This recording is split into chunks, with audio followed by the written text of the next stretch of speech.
अमुचिया काजाचे निपाडे देखती आपुले जीवित्व थोकडे ऐसे निर्वधी चोखडे स्वामी भक्त। असे स्वामी भक्त सर्व हे सरदार लोक, सर्व राजे लोक असे आलेले आहेत ज्यांनी मला स्वामी मानलेलं आहे। आणि स्वामी भक्ती त्यांची अशी की स्वतःचा जीव देखील माझ्या कामासाठी ओवाळून त्यांनी टाकलाय। झुंजती कुळकणी जाणती कळेची कीर्तिसी जिती हे बहुआसो क्षात्रनीती एथोनिया। हे सर्व वीर युद्धाची कुशलता उत्तम जाणतात। युद्ध कसं करावं एक एक वीर असे दुर्योधन आपल्या गुरुला सांगतोय, द्रोणाचार्यांना, की युद्ध नीतीमध्ये पारंगत आहेत, युद्ध कौशल्यानेच कीर्तीला जिंकतात। युद्ध कौशल्य असं यांचं की कीर्ती खेचून आणल्या जाते। फार काय सांगावे, क्षात्र धर्म यांच्यापासून फैलावला आहे, यांच्यापासूनच क्षात्र धर्म फैलावला आहे। कशाला म्हणतात क्षात्र धर्म? अरे एक एक वीर असे आलेले आहेत माझ्या बाजूने। ऐसे सर्वोपरी पुरते सर्वापरी पुरते वीरदळी अमुते आता काय गणू या ते अपार हे।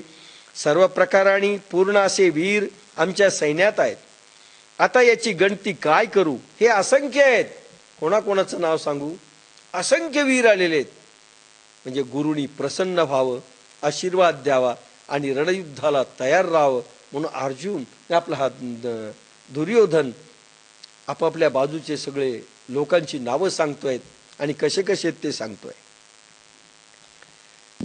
पहिला अध्याय 10वा श्लोक भगवद्गीतेचा। अपर्याप्तं तदस्माकं बलं भीष्माभिरक्षितं पर्याप्तं त्विदमेतेषां बलं भीमाभिरक्षितं। अपर्याप्तं तदस्माकं बलं भीष्माभिरक्षितं पर्याप्तं त्विदमेतेषां बलं भीमाभिरक्षितं। ते हे आमचे भीष्मानी ज्यांचे सर्व प्रकारे रक्षण केले आहे असे सैन्य अपरिमित फार मोठे आहे, परंतु या पांडवांचे भीमाने ज्याचे सर्व तऱ्हेने रक्षण केले आहे असे हे सैन्य परिमित फार थोडे आहे। समगीत बाप्पासाहेबांचं या श्लोकावर सेनामुची अफाट भीष्म रक्षणेती धीट भीम बळीजी सराखी सेना पांडवी मोजकी। माऊलींच्या ओव्या। वरी क्षत्रिया माझी श्रेष्ठ जो जग जेठी जगी सुबट तया दळवैपणाचा पाठ भीष्माशी पै। क्षत्रिया श्रेष्ठ व सर्व जगा श्रेष्ठ असे जे प्रसिद्ध योद्धे भीष्माचार्य त्यांना या सेनेच्या नेतेपणाचा अधिकार दिलेला आहे। आपल्या गुरुला सांगतोय भीष्माचार्य कसे आहेत? क्षत्रिया श्रेष्ठ व सर्व जगात त्यांच्या पुढे आज कोणी नाही। खरंच आहे बरं। भीष्माचार्यांपुढे युद्धामध्ये समोरासमोर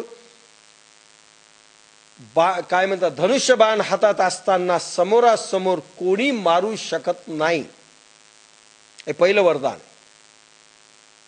मी नेहमी म्हणतो महाभारत हे 3 गुरूंच्या सामर्थ्याचा चमत्कार, 3 गुरूंच्या शिष्यांचा, म्हणजे 3 गुरूंच्या सामर्थ्याचा चमत्कार।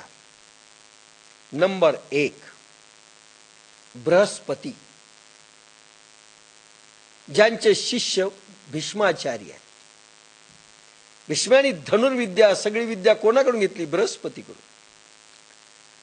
नंबर 2 द्रोणाचार्य, अर्जुन ही सगळी मंडळी त्यांची शिष्य आहे। आणि नंबर 3 कर्ण ज्यांनी विद्या घेतली परशुरामाकडून। म्हणजे 3 गुरु कोण? आणि नंबर 4 तुमचे भगवान कृष्णाचे सांदीपणी। 4 गुरुच्या विद्यांचा चमत्कार। सांदीपणीचे शिष्य भगवान कृष्ण, परशुरामाचे शिष्य कर्ण, आपले बृहस्पतीचे भीष्माचार्य आणि द्रोणाचार्याचे अर्जुन वगैरे सगळी मंडळ, 4 गुरूंच्या सामर्थ्याचा चमत्कार म्हणजे प्रचंड महाभारतीय युद्ध. त्याच्यामध्ये भीष्माचार्यांमध्ये एवढी पावर आणि वरदान होतं, समोरासमोर हारणं शक्य नाही. भगवंत अवतार का झाला त्याचं एक कारण भीष्माचार्य, दुसरं कारण द्रोणाचार्य. द्रोणाचार्याच्या समोर देखील असंच होतं, समोरासमोर स्वतःच्या हातात शस्त्र असेपर्यंत हारणार नसणारी मंडळी आहे. आणि शस्त्र का खाली ठेवतील प्रश्न असा आला, का खाली ठेवावे? म्हणजे एवढे रणयोद्धे होते भीष्माचार्यांना, तर काय काय युक्त्या कराव्या लागल्या हो मारायसाठी. जो म्हणतोय ना, हा जो निघालाय दुर्योधन वेडा नव्हता, त्याला माहित आहे एक एक कशी माणसं येते. भीष्माचार्याला तर फार युक्तीने हे केलं, तरी हरले नव्हते शेवटपर्यंत. भीष्माचार्यांनी पण मानला, कारण सगळ्यात जास्त युद्ध कोणी केलं 11 दिवस भीष्माचार्यांनी एकट्यानी 11 दिवस.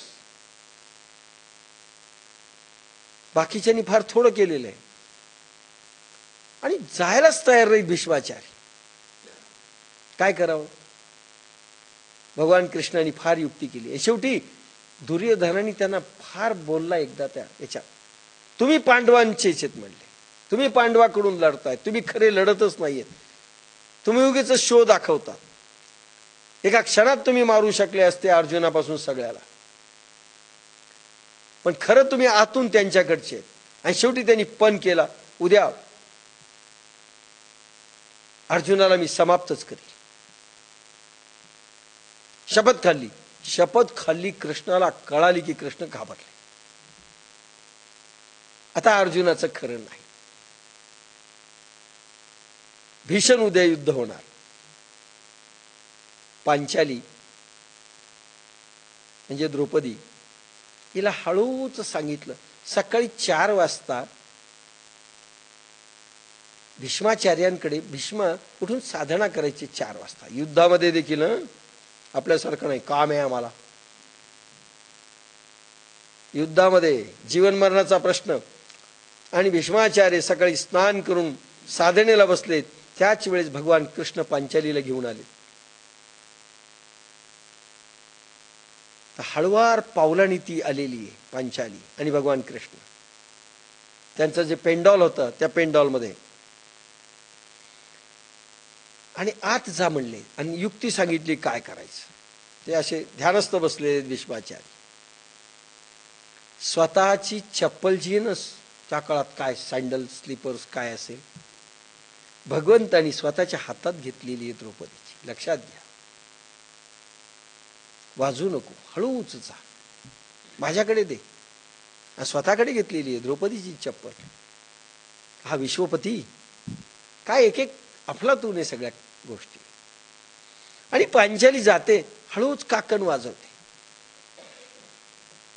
आणि याला आधी कधी आणलं खरं म्हणजे, दुर्योधनाची बायको नित्य सकाळी 5 वाजता दर्शनाला यायची स्नान करून, रोज असा प्रघात होता.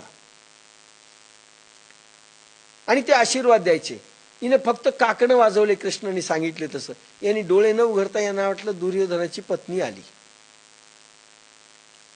आणि मग म्हणले अष्टपुत्र सौभाग्यवती भव. हे आपलं न पाहताच ती हसली द्रौपदी. पितामह ह्या जन्मात का पुढच्या जन्मात? खटकन म्हाताऱ्याने डोळे उघडले. कोण आहे म्हणले तू? म्हणे मी पांचाली. मला वाटलं दुर्योधनाची बायको आली. नाही म्हणूनच म्हटले. म्हणले तुला कोणी आणलं म्हणले इथे? कुठे तो तुला आणणारा? म्हणजे बाहेर आहेत, सँडल सांभाळतायत. त्याची इच्छा दिसते म्हणले. पांचाली घात केलास म्हणले तू माझ्या. आता मी शपथ खाल्लेली, काय करू? पहा, स्वतःची शपथ कर. शेवटी भगवंताला ठीक आहे म्हणले, ज्याने तुला आणलं माझी शपथ मोडली त्याला उद्या मी युद्धात त्यानं शपथ खाल्ली ना कृष्णाने की मी शस्त्र उचलणार नाही, त्याला शस्त्र उचलायला लावील म्हणले, तोपर्यंत युद्ध करेल.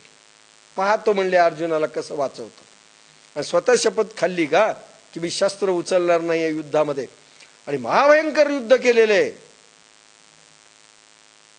अर्जुन हतबल झालेला आहे. आणि त्याच वेळेस भगवंतानी अर्जुन मरणार म्हणून हातात कोणी म्हणतं सुदर्शन घेतलंय आणि कोणी म्हणतं रथाचं चाक घेतलंय आणि धावून गेलेत.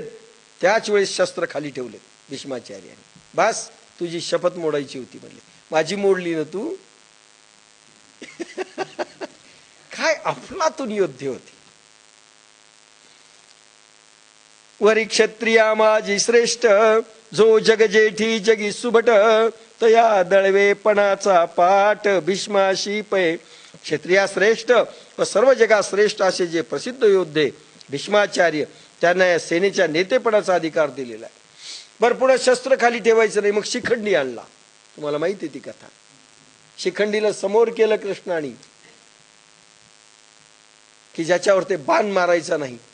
आणि मग शस्त्र खाली ठेवलं, मग मारलं. का शस्त्र हातात असताना मारणार नव्हता भीष्माचार्य. काय करणार.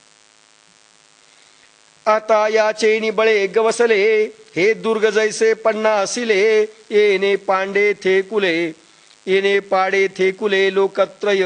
यानंतर यांच्या सामर्थ्यामुळे हे सैन्य आवरले गेले व किल्ल्यासारखे रचले गेले. भीष्माचार्यांची युद्ध कुशलता अशी आहे, किल्ल्यासारखं अभेद असं प्रचंड सैन्य होतं याच्याकडे. कोणाकडे? 18 लक्षोनी सैन्य यांच्याकडे होतं दुर्योधनाकडे आणि 6 लक्षोनी पांडवाकडे होतं. इतकं प्रचंड होतं. तर म्हणले किल्ल्यासारखं रचलंय म्हणले त्यांनी.